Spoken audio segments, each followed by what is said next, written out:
Assalamualaikum warahmatullahi wabarakatuh. Kami dari kelompok 3 Angkatan 62 peserta Latsar CPNS Kementerian Hukum dan Hak Asasi Manusia tahun 2022 atas nama Wahyu Irfansyah, Tunas Gunawan, dan Umar Alif Al-Syairi.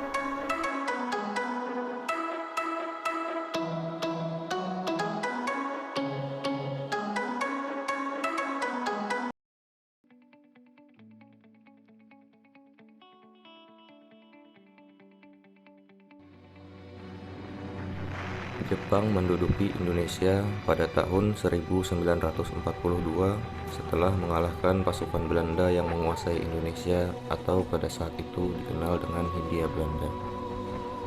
Pada masa pendudukan Jepang di Indonesia memiliki dampak besar untuk perkembangan Indonesia di berbagai aspek, antara lain di bidang pendidikan, sosial dan ekonomi, politik, dan kemiliteran.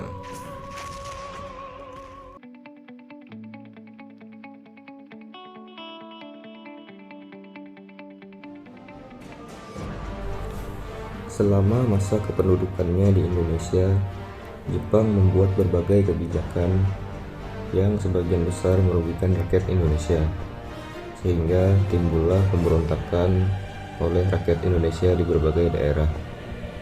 Beberapa perlawanan yang dilakukan rakyat Indonesia terhadap Jepang antara lain Gerakan Koreri di Biak, perlawanan Singaparna, perlawanan di Indramayu, Aceh, Kalimantan, serta pemberontakan Tentara Peta. Selain pemberontakan secara fisik, terdapat juga bentuk perlawanan lain seperti gerakan bawah tanah yang bertujuan untuk mencari informasi dan peluang untuk bisa melihat kelemahan pasukan militer Jepang. Usaha-usaha perlawanan ini pun membuahkan hasil setelah Jepang kalah dari pasukan sekutu.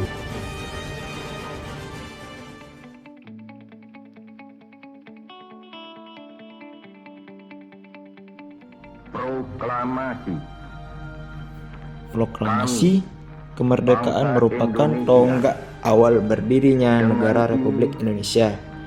Namun, pasca kemerdekaan, kondisi negara Republik Indonesia masih belum stabil karena masih banyak masalah-masalah di berbagai bidang yang perlu diatasi.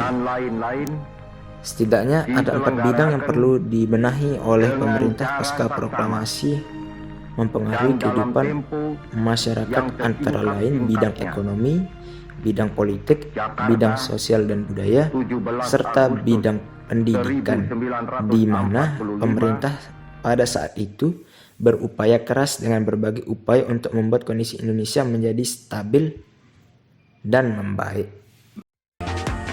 Pasca proklamasi kemerdekaan Republik Indonesia, kita bisa lihat ada terjadi perubahan dari segala aspek, yaitu aspek ekonomi, politik, sosial, budaya, dan pendidikan. Kita bisa lihat bukti yang nyata, yaitu dengan perkembangan infrastruktur yang pesat pada saat ini dibandingkan pada saat sebelum kemerdekaan, dimana itu menandakan kita telah maju dari 4 aspek tersebut. Untuk yang terakhir, kesimpulannya, dari sejarah kita bisa belajar bagaimana perjuangan para pahlawan, para pendahulu kita, para nenek moyang kita dalam memperjuangkan kemerdekaan Indonesia. Dengan tentunya jerih payah, tumpah darah, letih, lesu, pengorbanan materi, bahkan pengorbanan jiwa dan raga demi meraih kedaulatan dan kemerdekaan dari negara kita tercinta Indonesia.